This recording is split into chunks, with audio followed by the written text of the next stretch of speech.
Hello, everyone. Welcome to today's webinar. Thank you so much for joining. I'm Lauren Gilbo. I'm the head of growth here at ThinkHuman. Today I'm calling in from Copake Falls, New York in the upper Hudson Valley. I'd love to hear about where everybody else is coming in from. I'm looking at everybody, all the participants. I see so many names that I know and recognize, so many that I'd love to get to meet and get to know better. So let us know where you're coming in from. I'm going to type in the chat here as well.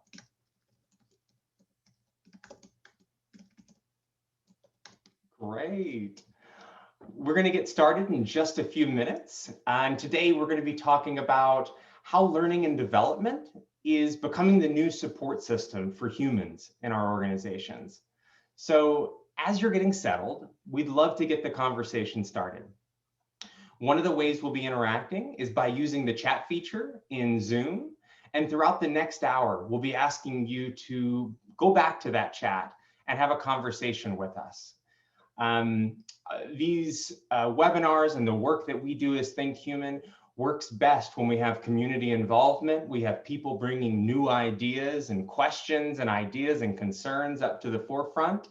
And during these webinars, we will bring those into the conversation. We'll look for entry points into great areas you want to discuss, and our panelists will give us their expert opinions on those as we get through. So if you're looking for that chat, it's in the lower right-hand corner of your Zoom window, and you'll find it there in the lower right. This conversation gets so much richer the more you get involved, and sometimes the most transformative parts actually end up coming from the actual chat. So share your thoughts, interact with us, comment with us, bring us that beautiful energy that our panelists are going to reflect back to you, and let's have a conversation.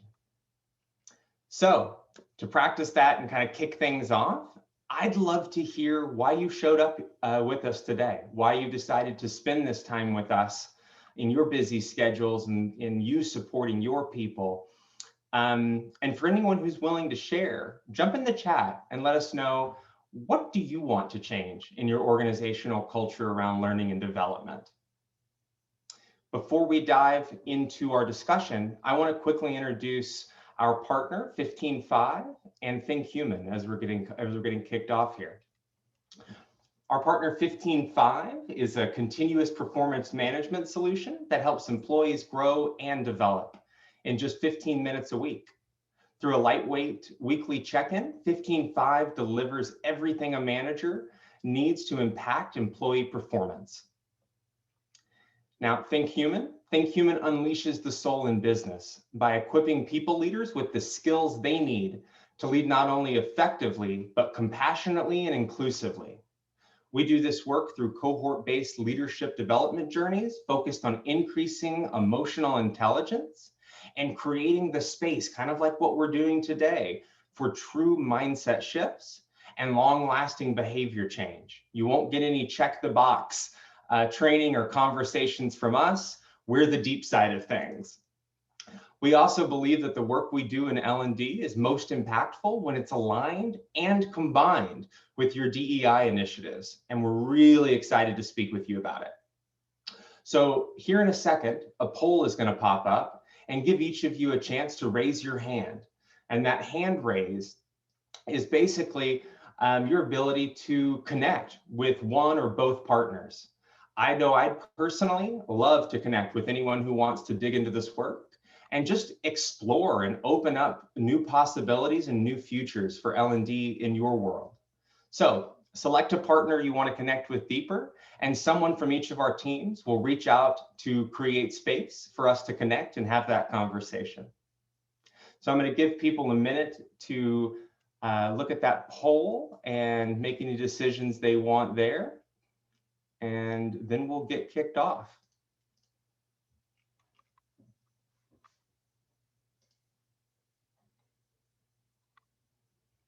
Excellent. So feel free to vote there as much as you'd like. Also, reach out to anybody you see on this webinar on LinkedIn. I know everybody'd love to connect. We're all looking to expand our networks and create more meaningful connections. So Now I'm going to hand you over to our moderator, Hakimia, who will be leading our discussion. Everybody, please welcome Hakimia. Hakimia Jackson is a globally known culture strategist, executive coach, and CEO of her own coaching practice, Divinely Powered, and our own in-house ThinkHuman moderator. Everyone, I'll turn it over to Hakimia and leave you in Hakimia's capable and wonderful hands to guide us through this conversation today. Hakimia? Thank you, Lauren. I really do appreciate it. Welcome, bienvenidos, buyin. How are you? From everyone across the world. I see we have people coming in from LA, Nigeria. All right, where else? The Carolinas. I'm so excited that you are here with us today to explore this wonderful topic. I want you guys to take a step back and just pause for a second and really think about this. L&D is evolving. Are your people, teams, and organizations evolving with it? How agile and adaptable have you been when reskilling, upskilling, or even increasing cross-functional on-the-job learning opportunities for your talent? Because guess what? Skills can and do expire. In a study conducted by PwC, 55% of senior leaders believe that their talent development efforts don't equip their employees to stay innovative for the future. According to Gartner, 70% of employees state that they don't possess the skills needed to grow and succeed in their roles today. For too long, we've seen organizations stick to traditional instructor-led classroom or clunky mobile learning sessions. These antiquated teachings and oftentimes dull and rushed, approaches provide little to no real-time feedback. Creating a continuously learning culture is the answer. And guess what? It doesn't happen overnight. It goes well beyond having the right technology. Do your organization have an enterprise-wide, unified, yet expandable, diverse learning strategy that's used to identify the must-have skills we'll need in 2021 and beyond? Have you engaged and motivated your employees to take control of their own learning and reestablish L&D to thrive in this forever changing world? Guess what? I am glad you are here with us today. We will shift your perspective on view L&D. We want you to walk away with seeing L&D as a strategic pillar for business continuity and success. I am elated to be here with you today with our accomplished panelists to explore the new age of L&D. Everyone, please send some virtual love to all of our panelists. First, starting with Jenny Yang, Vice President of People and Culture at 15Five. Tia Smith, Vice President of Global Talent, Collaborative Solutions, LLC. And the Queen, Madam herself, Francesca Walker, Instructional Design and Facilitator at ThinkHuman. Welcome, panelists. Please all unmute. Before we get started, Jenny will love to take us through this visualization technique we all need in this time. Wonderful. I'll hand it to you, Jenny. Thank you so much, Hakimia. And it's such a joy and privilege to be here today with all of you. Thank you for showing up and dedicating this hour to learning about L&D and participating. So let's just take a few moments and center ourselves, and feel free, if you're sitting on a chair, put your feet flat on the ground and sit upright in a comfortable position, and just take a few moments to ground into your body, shutting your eyes, if that feels comfortable. And let's take a few deep breaths together. Inhaling and exhaling.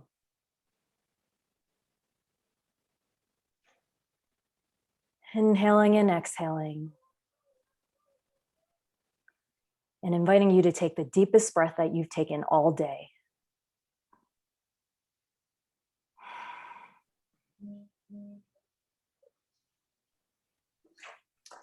Now I invite you to bring into your mind's eye, in your awareness in front of you, yourself a year out from now. Yourself on April 22nd, 2022, Earth Day.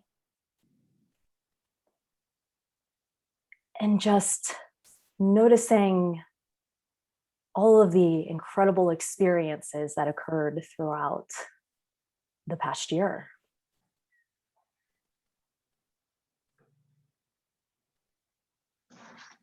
And noticing the demeanor of your future self, who has gained all of this wisdom and has tremendously grown.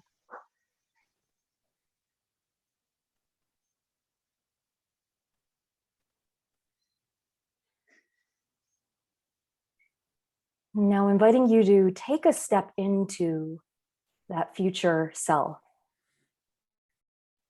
breathing with them, putting your heart where their heart is.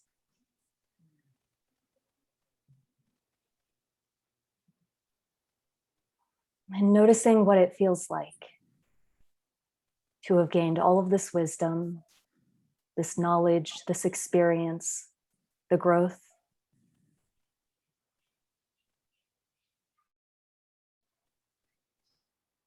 What are the feeling states that arise when you access your future self?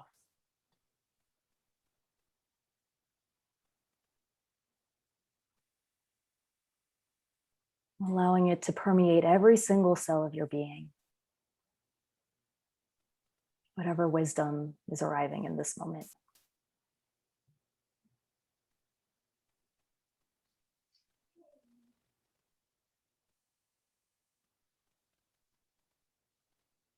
And allowing your present self to take a step outside now and spending a moment to share gratitude with your future self. Sharing gratitude for all of the work, all of the doing, all of the being that occurred to get them to where they are today.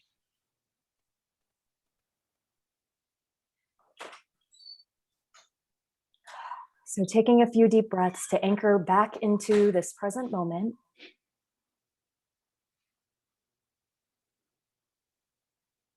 And taking your time, wiggling your fingers, shrugging your shoulders, wiggling your toes.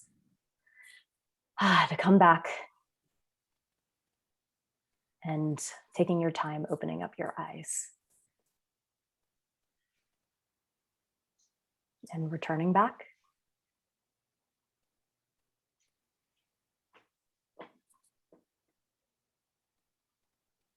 Wonderful. Thank you all for being open to going on that visualization with me. And so for a little bit of context, that is an exercise that I have led with my team and with 15.5, my organization, to allow us to get access to what our growth is in the future and what that means for us personally and individually. And so I wanted to share that practice and ritual with all of you to hopefully, practice for your own selves or bring that back to your organization. Oh, thank you so much, Jenny. You just filled me up so much. Just the creativity in L&D, right? When we think about just the function of L&D in your own personal experience, I would love for you all to just share, how has L&D, your personal experience, impacted you on your growth journey? I can jump in and start. Go ahead.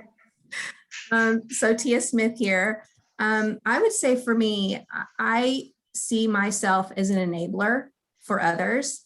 When I think about L&D, I think of us being more of a mechanism to enable employees to have a great employee experience.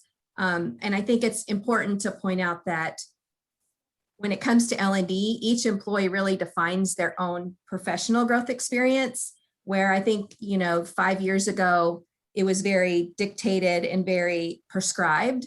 And now we have to remember that not everybody gets excited about the same thing. So it's really our responsibility to provide different tools and resources so employees can build their own and very unique journey as they progress throughout, and grow within the company.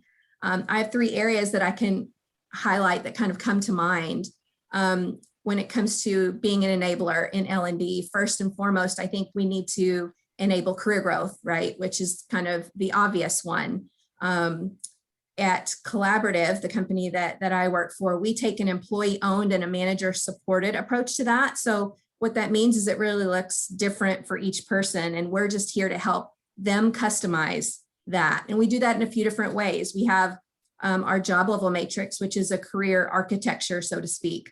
A lot of us can figure out what it takes to move kind of progressively up within your organization, but what does that really look like if somebody wants to move from one part of the company to another? What are those skill gaps, and how do we begin to build those deficiencies? And I think that's where we can become an enabler to help people with that. I also think, we have a learning library here at Collaborative. So we use Workday Learning. So a lot of our content is curated by employees because they're the experts. And so our role in that is to ensure that the information is consistent, it's concise. We keep the content in an organized manner within our system. And then we have LinkedIn Learning that we leverage as well for soft skills. I also think, having a tool like a mentorship platform that is very organic in how you use it can be really important. And then the other way I think that as L&D professionals that we can be enablers is when we look at, I'm going to call it work-life integration instead of work-life balance. I think work-life balance is— I like that term. Yes, it's after this past year, we all need a little bit of help moving away from being always on. I just read an article this week, and it said that 1 year into the pandemic, the average workday has been extended by almost an hour, 50 minutes. Wow. So we need to help employees step away from this daily grind. And our organization, we've done a lot in this space. So I think a lot of companies are doing like happy hours and things like that. We have also integrated a week of learning. We do it twice a year. And this is where we step away from work, and we ask employees to share their passions. We had one session on how to learning how to juggle. We had another one around martial arts. We had somebody else who was a fantastic watercolor painter. And so she showed us the basics and the fundamentals of water painting. We had another person who loves to build. And so he sent us all a little package of wood, and we actually built birdhouses together on our call. So just kind of opening and being creative in how we help our employees kind of disconnect from work, but yet still collaborate with one another. And then I think, mental health resources are really important in this last 12 to 14, 15 months, right? So maybe looking at different wellness apps. We use something called Happify for emotional well-being.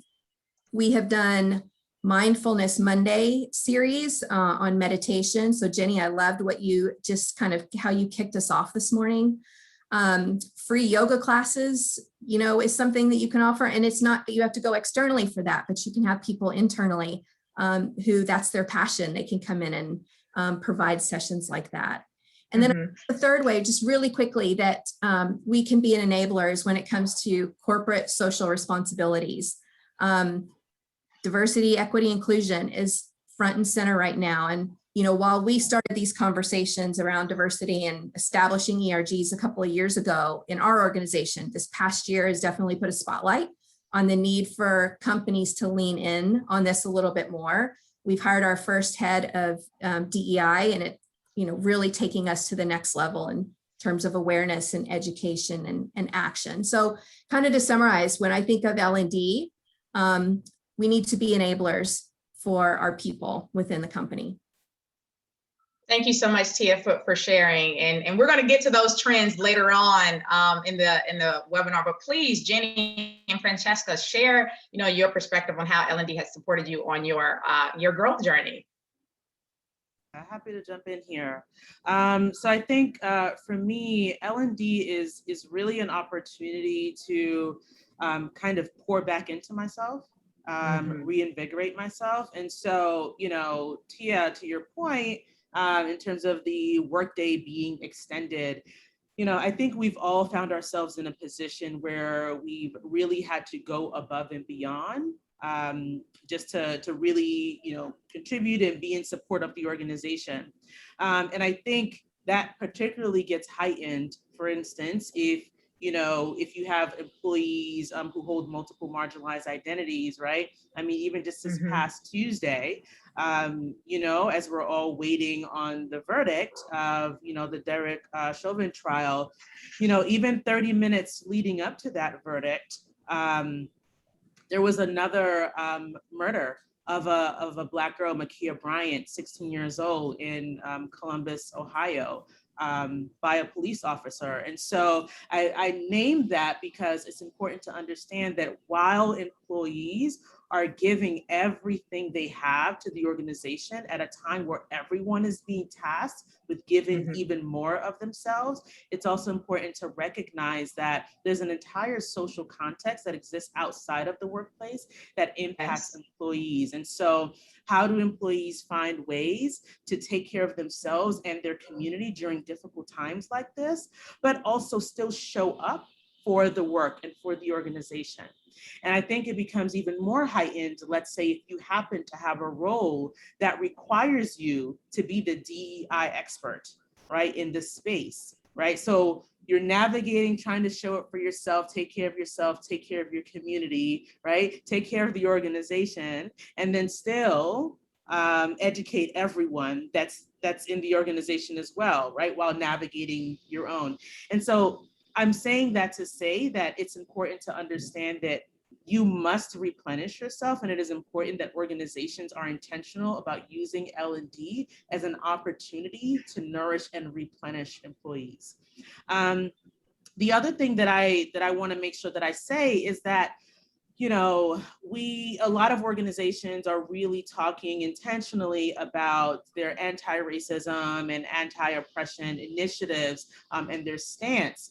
And it's important that we're thinking about equity, how equity plays into all of this, and how L&D can be a vehicle towards equity, right? So for instance, we know that, particularly for employees who hold marginalized identities, they might not have had the same access to skill development, to mentorship, to networks, right? That other colleagues and employees, right, who don't hold marginalized identities might have had. And so one step that an organization can take in saying, we acknowledge that there is a discrepancy here, that there is an inequity, and we are in a commitment to actually take action on that. One way that they can do that is through L&D, right? And so it's important that even as organizations are trying to, be fiscally conservative and all of those things just to protect the health of the organization, it's important that L&D does not get crossed off of that list, because it is absolutely essential to make sure that your employees are able to replenish so that they can actually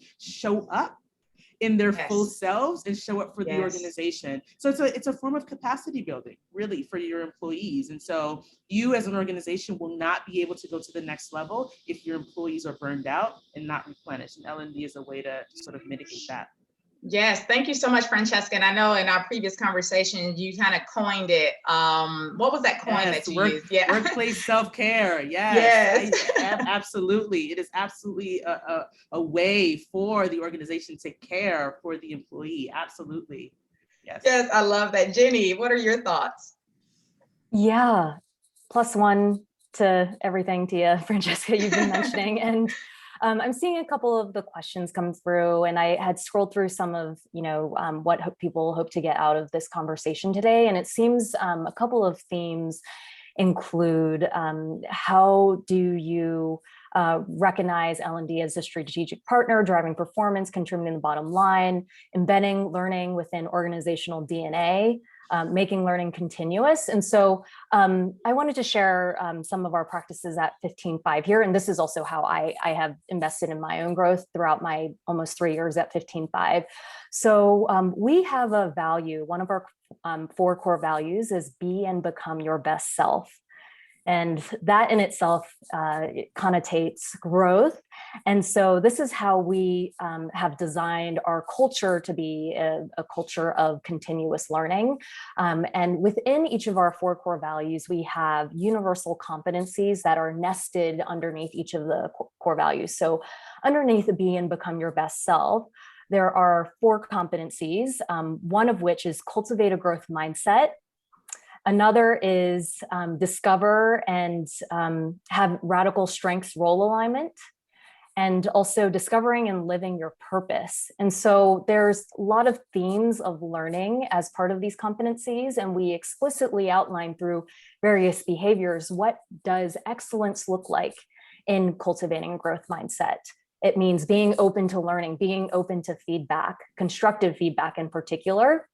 And so we have given language to how we would like our team members to embrace, what could be an esoteric value, right? Be and become your best self, and how they can actually embody the various practices through the competencies.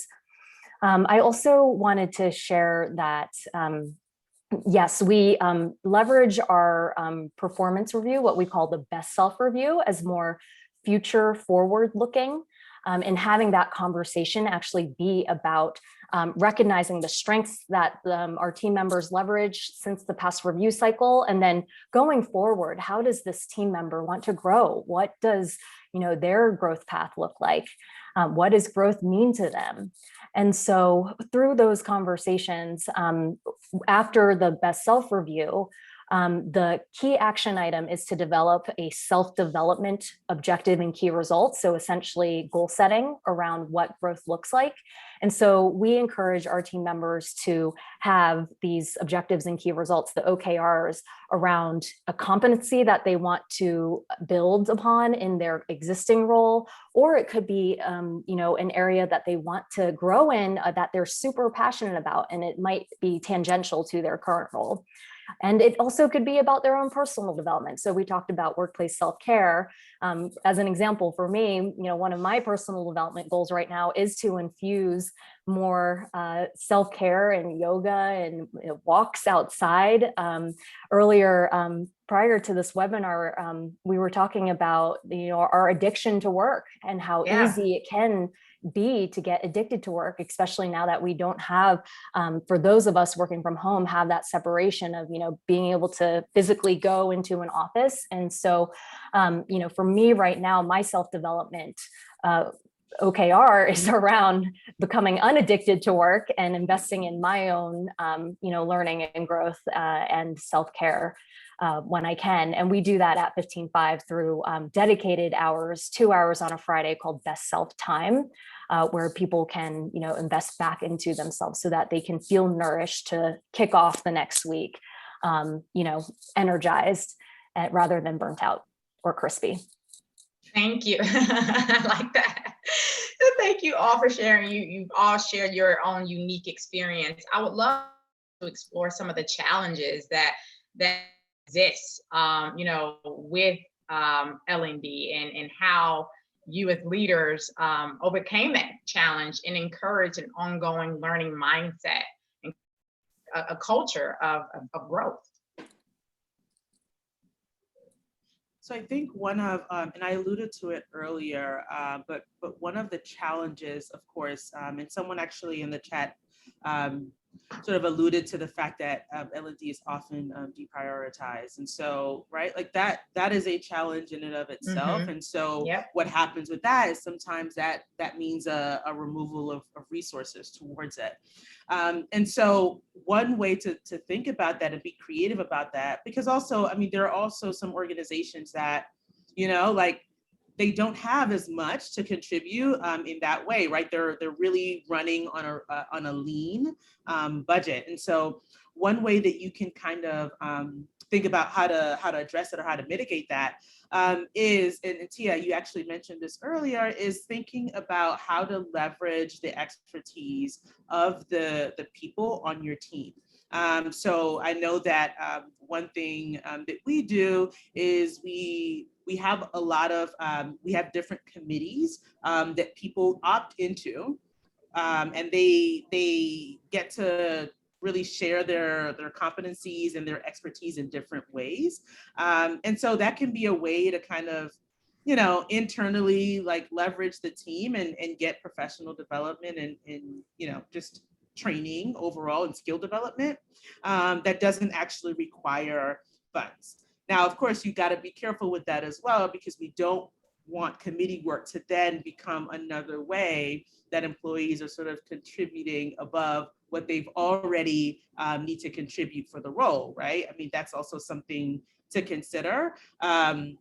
It's important to be strategic about that. The other thing, and Jenny, this is alluding to what you spoke about in terms of what was it? Best self Fridays. Is that what it was? Best self time. Yeah. Yeah, best self time. Right. It's important to think about how L&D is the responsibility of the organization, and therefore the time should come from the organization. So if people want to engage in different forms of self-care and different forms of development, right? So self-care is a form of development, right? That should come out of company time. Like, people shouldn't have to feel that they need to dip into vacation days or personal days in order to do that. And so that is even another way that you can think about if you want to get creative, and if there's a concern about budget, right? That's another way that you can give employees time that they are already being compensated for to do whatever it is that they need to do to take care of themselves. So that's another thing that I'll say. And then another thing I'll say is I'll just share a personal, kind of example for myself is, connecting to what I said earlier about capacity building, thinking about L&D in terms of the holistic person. So in my case, I remember that I was particularly interested in getting personal life coaching. And I wanted the organization to support that. And so one of the things that I did is I was able to talk clearly about how this coaching would support me in my own capacity building, but also how that is a benefit to the organization, right? I mean, if I am able to increase my own capacity, then that ultimately helps the organization because I'm able to then give more, right? If that's what I choose to do. And so, I was very fortunate to get that supported. And again, to have the organization say, and we will give you the time to do that, right? So I think it's really important to really think about that. And so it really ultimately is a mindset shift that has to happen. And part of it is trying to figure out like where there is alignment in what it is that you need as an employee, and also what the organization is needing as well. And then that can really help drive that conversation forward. And we talk a lot about that just in our own ThinkHuman trainings, and different development opportunities as well. So food for thought. Yeah, and I think when I think of challenges, and I'm going to take it way back to the basics here for just a second, but you think of this last year or so, and the big challenge for organizations is how we communicate. And we haven't talked a lot about moving from in-person to virtual, right? But I think that's a big component. And I think the L&D team can really help drive how we communicate across the organization. Obviously, people have started to use virtual, more video chat, right, in their calls. That's one example, but I think we need to make sure that we are leaning on technologies like Teams or Slack for different ways to collaborate with one another, because we have lost that water cooler talk, being in the office. We don't get to have that hallway conversation or sit in the break room and catch up. So we need to be intentional about keeping people connected with one another. So I think it's really important. One of the things that we did early on is make sure that we provided resources for our managers, to our managers, on how to best support our employees and keep them engaged. A lot of managers thought, well, we're not in the office anymore. Do we have to do one-on-one meetings? They're more important now than they were before. You have to continue to build those connection points and highlight why those connections are so important. As leaders, we need to be demonstrating care and make sure that we deepen trust among employees. You're not seeing each other in the office anymore. So it's critical. Those conversations become very, very critical. Yeah, thank you so much for sharing too. Jenny, did you have any thoughts? Yeah, I was catching up on some of the comments in chat about stakeholder buy-in, what's the best place to start, how to get manager buy-in. You know, and I do want to reemphasize a point that Francesca made is, you know, it just investing in your own self and your team members, it impacts the bottom line because that enables someone to, you know, upskill, reskill, to be able to do their job at their utmost capacity and to deepen their capacity as well. And so, you know, when I think about it at 15.5, you know, what I had mentioned, it's part of how we live and breathe in the culture, and, you know, our values of always be learning and growing and being and becoming your best self. And so we actually leverage, I'm going to go back to the best self review. It's interesting. I didn't realize that I'd be bringing up, you know, performance management from this lens, but it's all tied together. And so in our best self review, we leverage competency assessments. And so we are assessing our team members in their level of competency in those, we have 9 competencies that align to our values. And so we are holding our team members to actually walking our talk and as you know, some people might say, drinking our own champagne or eating our own dog food. And you know, we want to hold people accountable to you know, a standard in how we behave in our shared language and you know, approach to having you know, each team member be really invested in their own growth. And that also is with the manager cohort. So we have a robust manager development program at 15.5 where we previously used to do monthly, what we called masterminds with the managers, and we're moving to quarterly this year, where they have essentially peer coaching discussions. And, you know, we bring up a topic, a potential challenge that they may be facing so that they can go into breakout rooms and discuss and learn from one another. And then we also have specialized trainings around diversity, equity, inclusion, and anti-discriminatory practices specific to our manager cohort so that we can create the most equitable and inclusive cultures within our teams. So I would say definitely, you know, investing in manager development as well. And just emphasizing that someone in the chat wrote earlier, you know, the leaders and managers have to role model, and that is absolutely true. Because, you know, yeah, and I would say something that my co-founder and I have been talking about is how organizations are a fractal representation of the leaders at the organization, the leaders and the managers. And so whatever behaviors that you do, it will be mirrored throughout your organization. So, you know, definitely take that time, emphasizing for us to take the time to invest in our own growth and development. Yeah, so perfect segue. Sorry, I'm having tech issues. Can you hear me clearly? Mm-hmm. Absolutely. All right, awesome. So how does, you know, L&D look like holistically?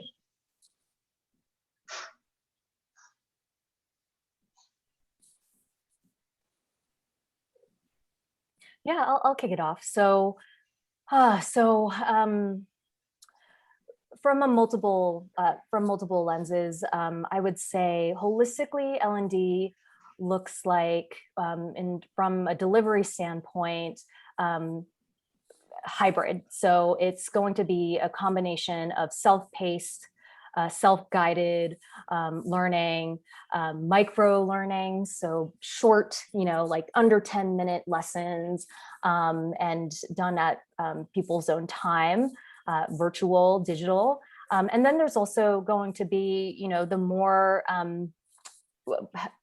hand-on-hand workshops that may be a little bit longer, you know, an hour, 2 hours or so. And there's exercises that go in these workshops. And so I would say it's a blended hybrid approach. And of course, you know, potentially later this year, there may be more in-person offerings as well. We have also talked about coaching as part of L&D and having training our managers at 15.5 to be coaches, training our customers managers to be coaches as well for their team members as one hat of several hats. So coaching is a key element from my perspective as a trained and certified coach. It's this way of holding space for someone and asking powerful questions that allows the individual to find the answers for themselves and to access that own and that inner knowledge and that inner wisdom that already exists to help them remove a roadblock to get them to where they want to go or who they want to be. And so another aspect of L&D when I think about holistic is leveraging networks, professional networks. So I just recently stepped into this role of heading up our people and culture team. And so I have been building my own network of throughout the past few years of leaders in HR and people, and I am learning every day from my networks. So I would say it's a combination of the hybrid delivery model, coaching networks. Yeah. Thank you so much for sharing. Yeah, Jen, I agree with you on all of that. Well, I'm getting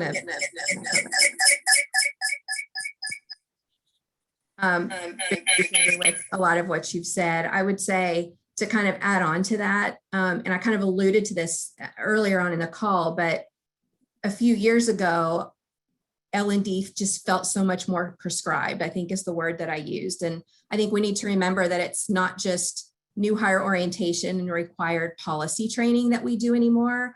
We are really responsible for the employee experience from the time that they are hired into the organization to the time that they leave the organization.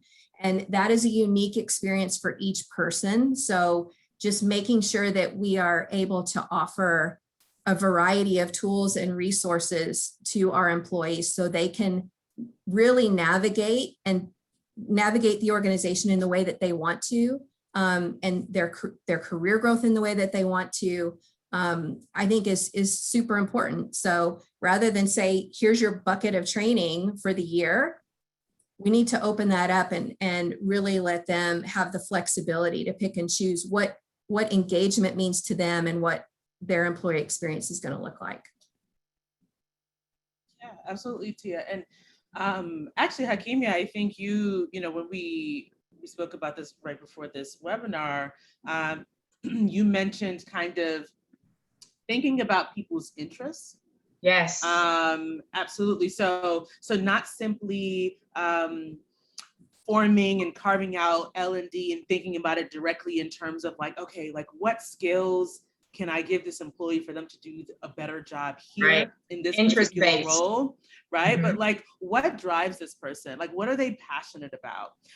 And to your point, Jenny, like this is where coaching becomes really powerful, because when you're able to ask those questions that allow the person to generate that for themselves, right? Then it opens up like the possibilities of what L&D looks like. And so Tia, you mentioned that L&D has been prescriptive for a very long time. And you're absolutely right about that. And so because of that, I think even a lot of employees have a hard time even imagining like what that even, like what that could even look like. Like, what are the possibilities? I mean, someone dropped in the chat here that even in their organization, employees have a set budget every year for professional development and learning and development, and people don't use it. And so I think part of that has to do with the fact that we have such a narrow understanding of what L&D is and what it looks like. And so if you are able to, for instance, get coaching, right? And if you're able to, I mean, it would be really great, right? If you're able to train people leaders, right?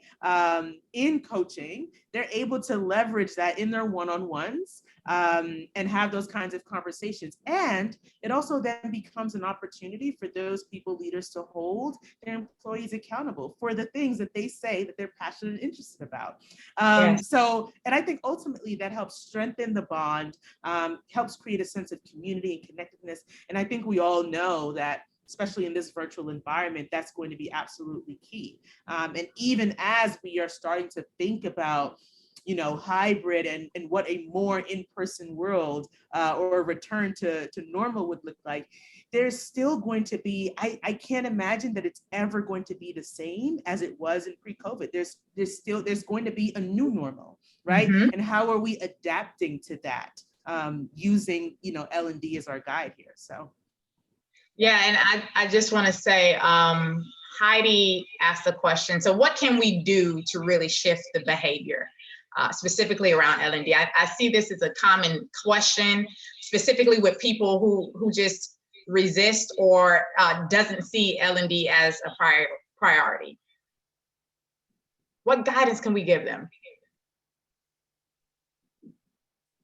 Yeah, Heidi, so at 15.5, so we'll dedicate some of our company-wide time.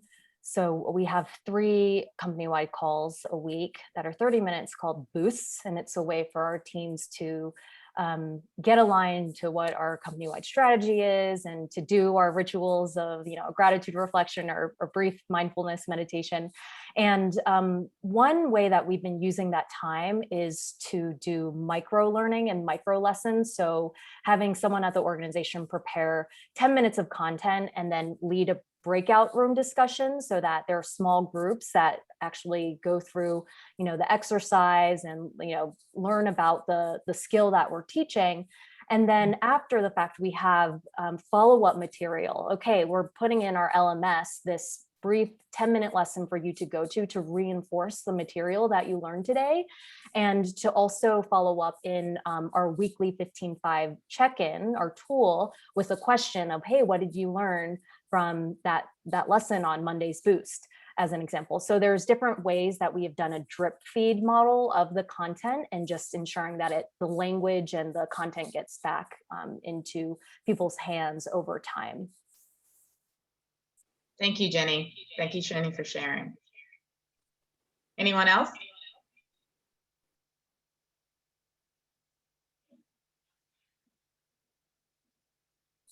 You're so respectful of each other. Just jump right on in.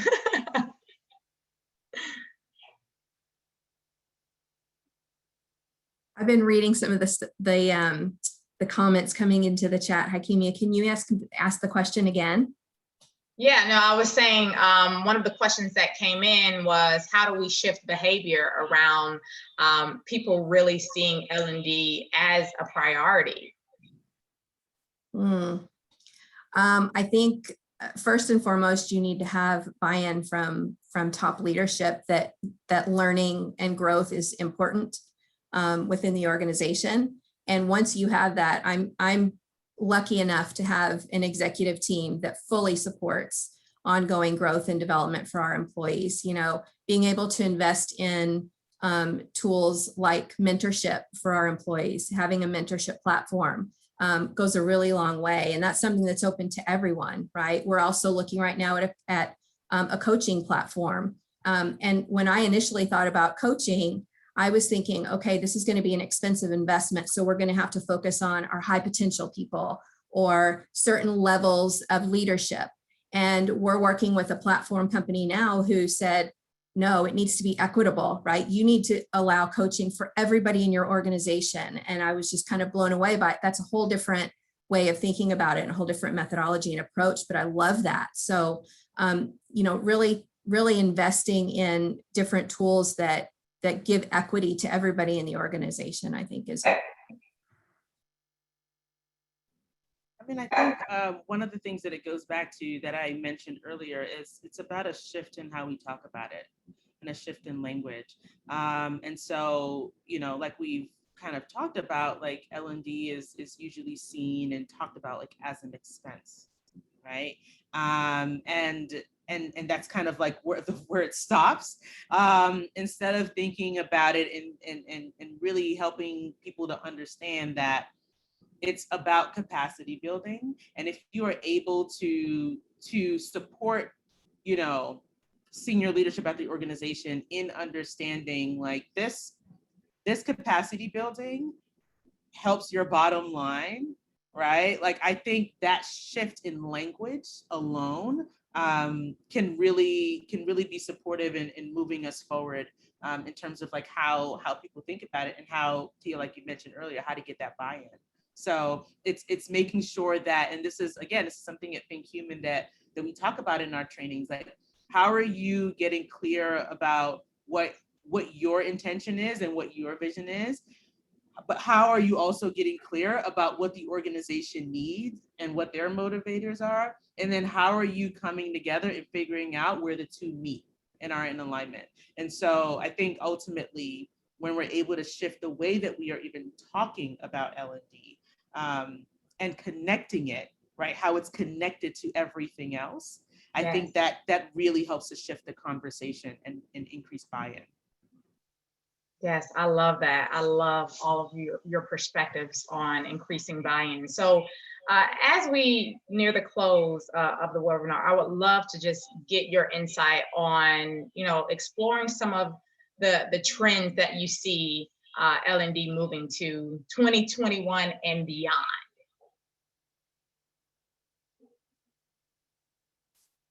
I have a couple one-liners that maybe I'll throw out there. Go ahead, Tia. So one, I think people need to realize, and especially managers and leaders, I think need to realize, but it's okay to not have all the answers. I think especially as you get into leadership positions, you feel like you have to know everything. And I think there's an awareness that, again, leadership managers need to understand that it's okay. I think the other thing that's important is that it's okay to fail. We talked a little bit about growth mindset and resiliency. That came up, Jenny. I know you mentioned that a few times. The lesson, it's okay to fail. The lesson is how you get back up, right? So just pulling back into that resiliency piece. And I think so many managers feel like they have to have all the answers to be successful, like I mentioned a second ago. But I think great leaders understand that they understand their gaps, and then they hire or bring in the right people to fill them.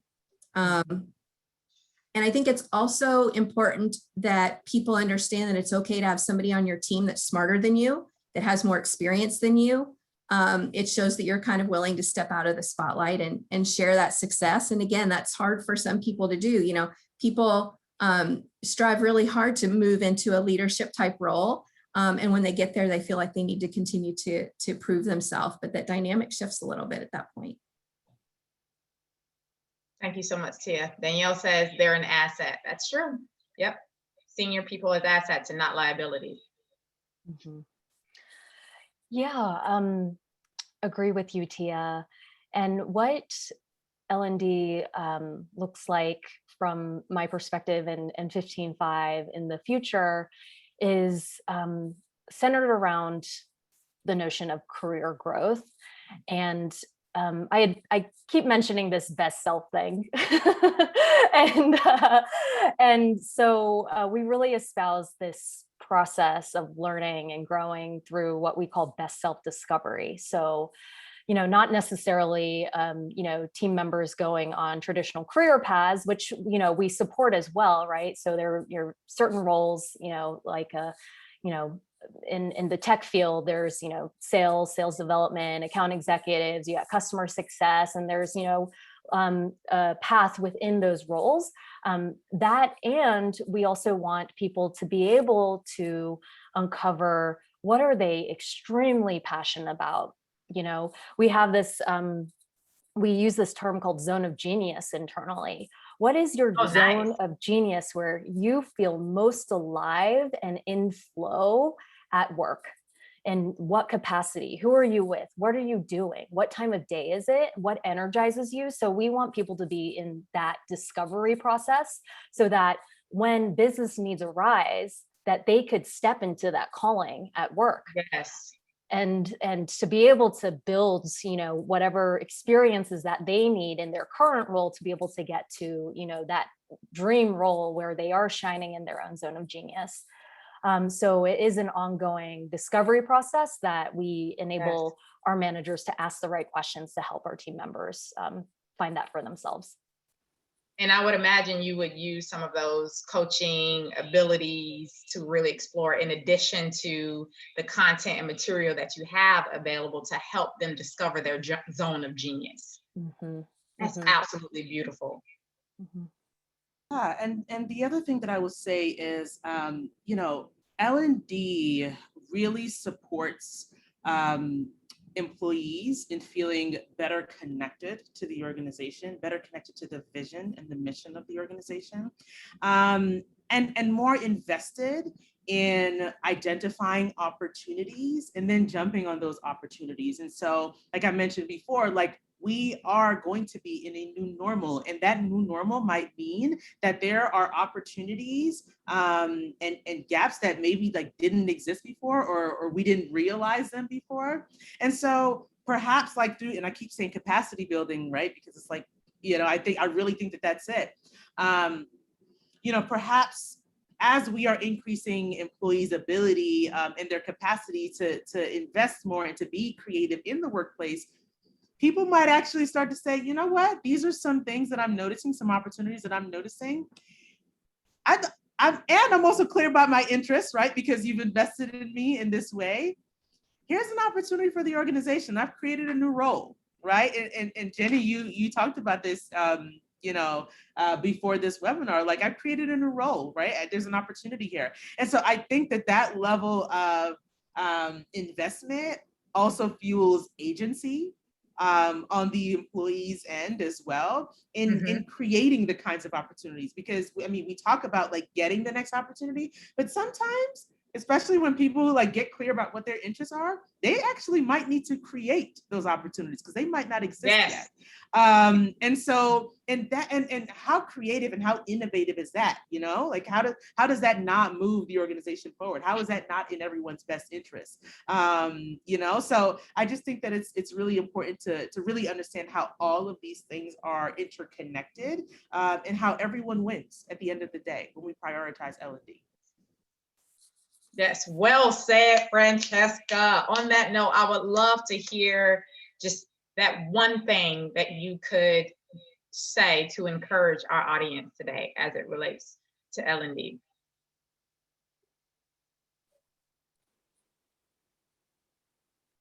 One thing that Tia, I'm so sorry, Tia. Go ahead. For it. Okay. You know, one thing that I really want to make sure that we drive home is that I think we all understand that we exist in a world, in a society where there are real opportunities to do something different. And ultimately, we want everyone to thrive, right? Everyone deserves to be able to thrive. And so, you know, when I said earlier at the beginning that L&D is an opportunity for justice, really, you know, it's an opportunity to be equitable and to take action towards that. And so I think it's really important to leave on that note and understand that equity and L&D go hand in hand. And once we start entering into the conversation with that in mind, I think it really can shift and take us in a whole new direction. Yeah, and Francesca, I'm right. I'm aligned with you, right? So for me, it's lean in and listen to your employee. When was the last time you asked them how they were doing or what's on their mind? How are you actioning that to make sure that the organization is a place that is welcoming and creates a safe space for employees? And I think lastly, employees need to know that leadership is showing sincere care and concern, so they have to be present. Well said, Tia. Jenny? Yeah, and I'll add on to Tia's comment there. And Tia actually mentioned this in one of our pre-calls of L&D and growth and development being employee owned, being owned by the individual, because no one is going to grow for you. So you know, key takeaway or, you know, pro tip here is just a kind reminder for all of us to dedicate and make space for our own growth and development so that our team members emulate the same. Yeah. Employee owned, manager supported. My last word is to be creative in your L&D process. There's no one size fit all anymore, and it's okay. Let's learn to adapt and be agile on this journey, not turn away. get coached into exploring what does advancing leadership and maximizing human potential look like for you as the individual, for your team, and for the organization. So with that, on that note, I want to thank you all. Thank you, ThinkHuman, for exploring this opportunity. And thank you, ThinkHuman, for being a leader in this space, as well as 15-5. Thank you to all the panelists and all the attendees. And I believe that we were able to add value to you. And if we weren't, please don't hesitate to reach out to any of us to explore further. But thank you so much for your time, and you go out and be blessed. Bye.